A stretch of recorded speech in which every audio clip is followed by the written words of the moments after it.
Hello aspirants. आज हम discuss करेंगे हिमाचल प्रदेश पटवारी प्रीवियस ईयर एग्ज़ामिनेशंस। ये जो की परीक्षा हुई थी हमारी लास्ट टाइम 2019 में। तो इस हिमाचल प्रदेश पटवारी के जो एग्ज़ाम की लास्ट टाइम एग्ज़ाम हुआ था उसका जो मैथ्स सेक्शन है उसको हम डिस्कस करेंगे आज। तो जितने भी मैथ्स के यहाँ पे क्वेश्चन हैं वो सारे डिस्कस करेंगे। I hope you understand the questions. In case you have any doubt, you can comment me in the comment section. So आपको पता है कि हिमाचल प्रदेश पटवारी एग्ज़ाम के लिए जो मैथ सेक्शन है उसका काफ़ी इम्पोर्टेंट रोल है।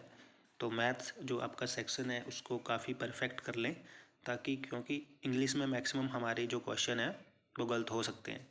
फॉर एग्ज़ाम्पल एंटोनिम सिनोनिम में हम कोई ना कोई क्वेश्चन गलत हो जाता है, बट मैथ ये जो एक ऐसा पार्ट है जिससे आपका जो स्कोर है उसमें उसको इम्प्रूव करने के लिए काफ़ी हेल्प रहती है। So let's start the questions.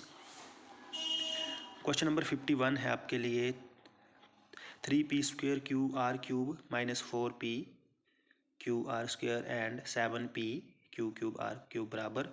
तो बोला है कि ये जो ऊपर आपको गिवन फैक्टर दे रखे हैं या आप बोल सकते हैं गिवन टर्म्स दे रखी हैं, तो ये किसके बराबर है। So let's start our question number 51। Question है 3p² QR³ into -4p³ into QR² into 7p³ तो इसको आपने कुछ नहीं करना है क्योंकि बीच में मल्टीप्लाई का साइन है, तो यू हैव टू मल्टीप्लाई। तो मल्टीप्लाई करने के लिए तो पहले आप ये जो इनके कोफिशिएंट हैं इनको आप मल्टीप्लाई करिए। तो ये आएगा 4 3 ज़ा 12 एंड 12 7 ज़ा 84, तो ये आएगा 84। बट बीच में आप देख लीजिए माइनस का साइन भी है तो माइनस लगेगा। उसके बाद आपने इनके जो वेरिएबल्स हैं उनकी पावर्स को देखना है। तो ये देखिए p की पावर 2, p की पावर 3 और p की पावर यहाँ पे कुछ नहीं है तो मीन्स 1 है। तो आपको पता है जब भी आपके बेस सेम होता है तो पावर्स ऐड हो जाती हैं। तो यहाँ पे भी p है, p है, p है, पावर्स ऐड हो जाएंगी। 2 + 3 + 2 5, 5 + 1 6, तो यहाँ आ जाएगा p की पावर 6। उसके बाद q देखेंगे, q power 1, q power 1, q power 3, तो 1 + 1 2, 2 + 3, 3 + 2 5, तो q की पावर आ जाएगी 5। देन r3 + 2 5 + 1 6, तो final answer is 84 p6 q5 r6। तो जो फाइनल आंसर होगा हमारा -84 p6 q5 p6 q5 r6।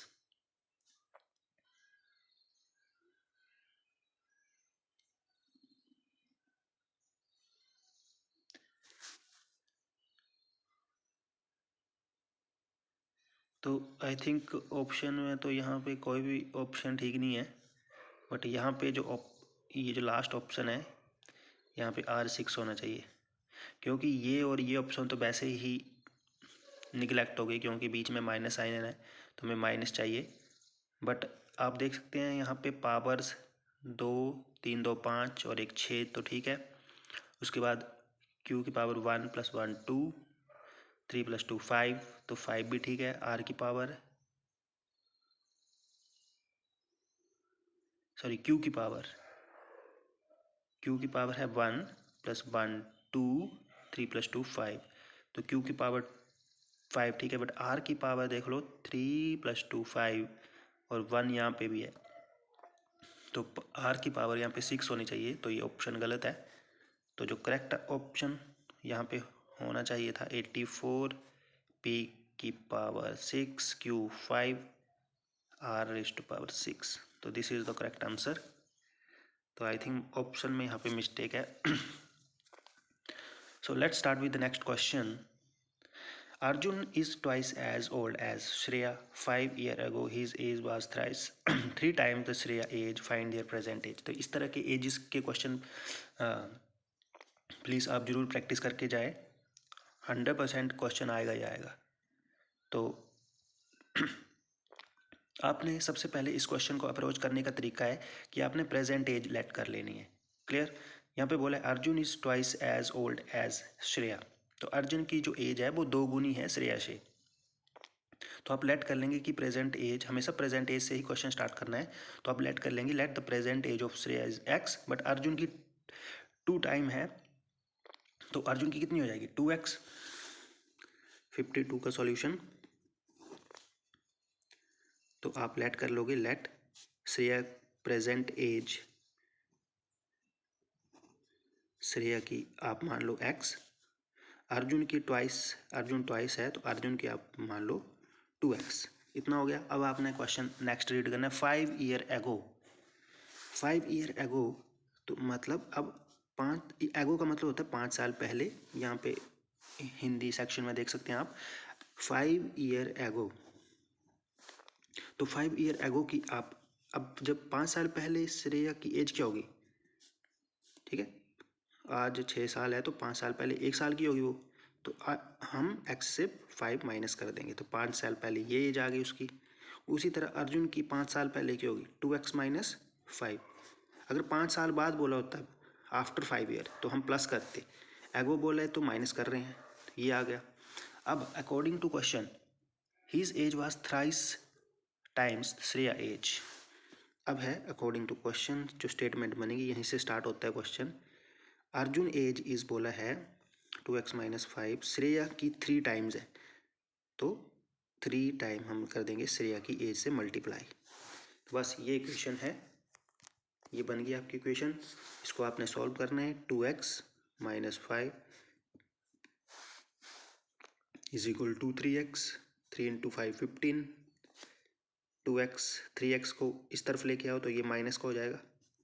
5 को इस तरफ लेके जाओ तो ये प्लस हो जाएगा माइनस 15.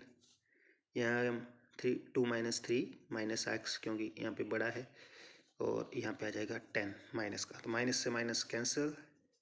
x एज आ गई 10. मीन श्रेया कितनी आ गई x, हमने श्रेया माना था 10 years और इसकी x की जगह हम पुट कर देंगे 10 तो अर्जुन आ गया 20 years. एक की 10 year एक की 20 year. तो जो ऑप्शन में है हमारा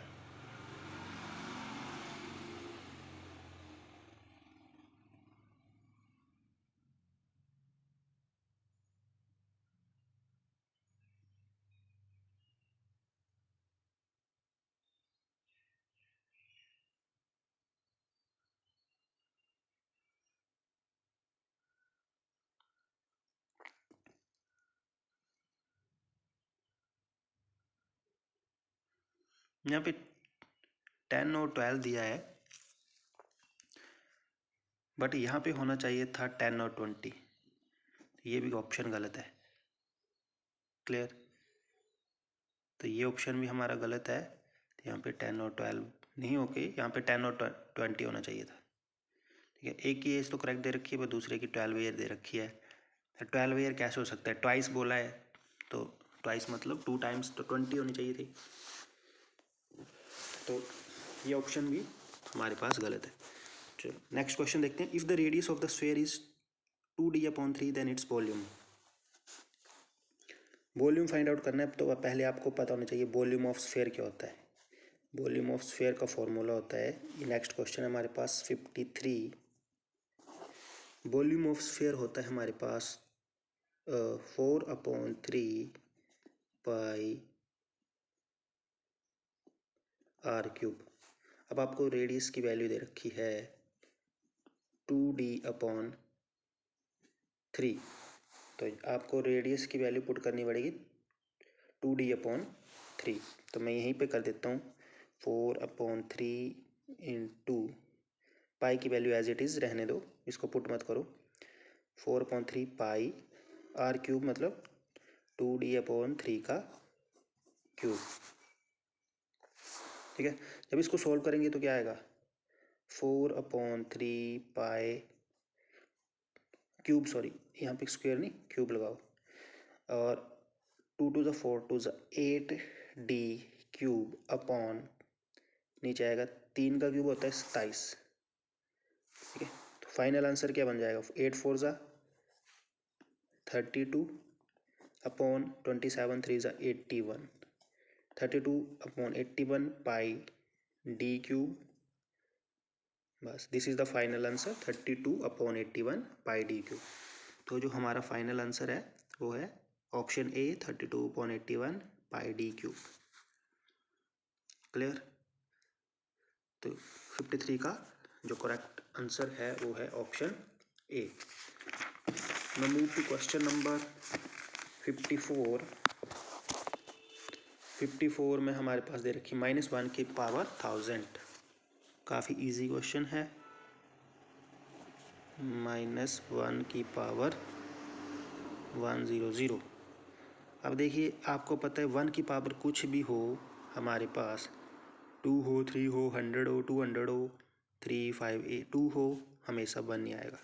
1 को आप जितनी पावर भी मल्टीप्लाई करो 1 नहीं आएगा। तो आंसर तो आपको पता चल गया कि 1 नहीं आएगा, बट ये आपने ध्यान रखना है कि पॉजिटिव का 1 आएगा कि नेगेटिव का 1 आएगा, ठीक है। तो आपने ये बात ध्यान रखनी है कि जब भी पावर हमारी ओड में हो तो हमेशा जो आंसर 1 है वो नेगेटिव आएगा, जब पावर इवन हो तो आंसर आएगा पॉजिटिव। क्लियर। तो यहाँ पावर हमारी 1000 है, मीन्स इवन है, तो 1 जो पॉजिटिव आएगा। क्यों आएगा, देखो -1 की पावर अगर मैं 2 करता हूँ तो 2 एक इवन है, तो -1 इंटू -1 क्यों हो जाएगा +1। अगर -1 की पावर मैं 3 करता हूँ, 3 एक even number sorry odd number है, -1 -1 3 टाइम लिखेंगे तो 1 तो आएगा, but minus plus plus minus फिर से क्या हो जाएगा माइनस।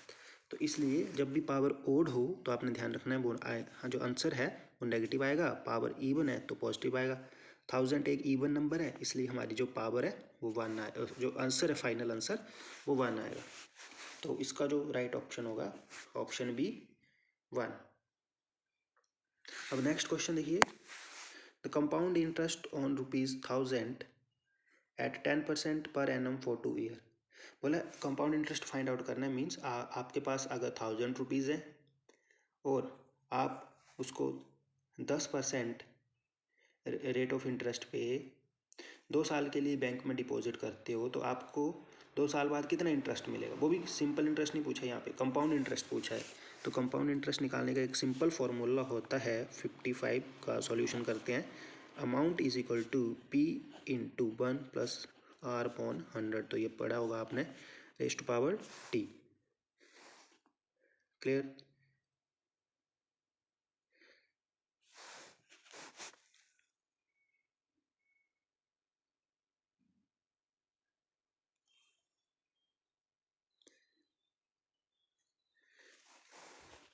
क्लियर, ये फॉर्मूला है। अब हमें यहाँ पे तो अमाउंट फाइंड आउट करना है, बट यहाँ पे क्वेश्चन में पूछा है कंपाउंड इंटरेस्ट, तो पहले चलो अमाउंट फाइंड आउट करते हैं। प्रिंसिपल आ गया हमारे पास 1000, 1 प्लस रेट कितना है हमारे पास, रेट है 10 अपॉन 100 और टाइम है 2 ईयर के लिए, 0 से 0 कैंसिल। तो यहाँ पे 1000 और 10 एलसीएम लेना पड़ेगा, यहाँ पे 1 अपॉन 10 है, 10 1 ज़ा 10, 10 प्लस 1 11, 11 अपॉन 10, और यहाँ पे पावर 2 है तो मैं 2 बार लिख रहा हूँ सीधा डायरेक्ट, 11 अपॉन 10, 0 से 0 कैंसिल, एक 0 से यहाँ पे नीचे 2 0 थी तो 2 0 कैंसिल कर दी यहाँ पे। अब यहाँ पे हमारे पास ऊपर क्या बचा, 11 11 10, 11 11 ज़ा 121, 121 इंटू 0। तो ये हमारा बन गया है अमाउंट, ठीक है। अब हमारे पूछा है इंटरेस्ट, कितना इंटरेस्ट हमें मिलेगा। तो फाइनल तो इंटरेस्ट पूछा है, तो आपको पता है, देखो अब प्रिंसिपल आपको दे रखा है 1000, अमाउंट आपको बन गया 1210 रुपये, तो कितना इंटरेस्ट मिला आपको। अब खुद देख लो, 1000 से 1210 रुपये आपका अमाउंट बन गया है। 2 साल बाद जब आप बैंक से निकालोगे अपना पैसा तो वो बन गया 1210, कितना इंटरेस्ट मिला आपको। तो इंटरेस्ट निकाल लो आप सीधा, इंटरेस्ट निकालने का मतलब कंपाउंड इंटरेस्ट पूछा है तो अमाउंट माइनस प्रिंसिपल। तो और वैसे भी आपको देखने से भी लग रहा है पता, 1210 माइनस 1000, तो आंसर आएगा 210 रुपये। ठीक है, तो फाइनल आंसर जो है इसका दैट इज ऑप्शन बी 210। अब नेक्स्ट देखते हैं क्वेश्चन।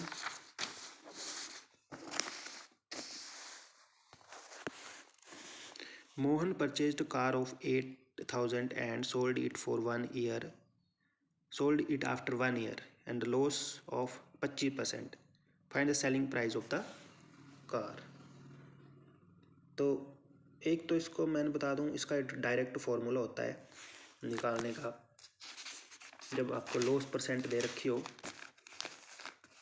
बट आप सिंपल भी निकाल सकते हो। देखो सीधा आप क्या करो कि कॉस्ट प्राइस दे रखी है, मतलब परचेज की मोहन ने कार 8,000 की और 1 साल बाद उसको लॉस हो गया, 25 लॉस नहीं हो गया, उसने 25% लॉस के साथ उसको बेच दिया।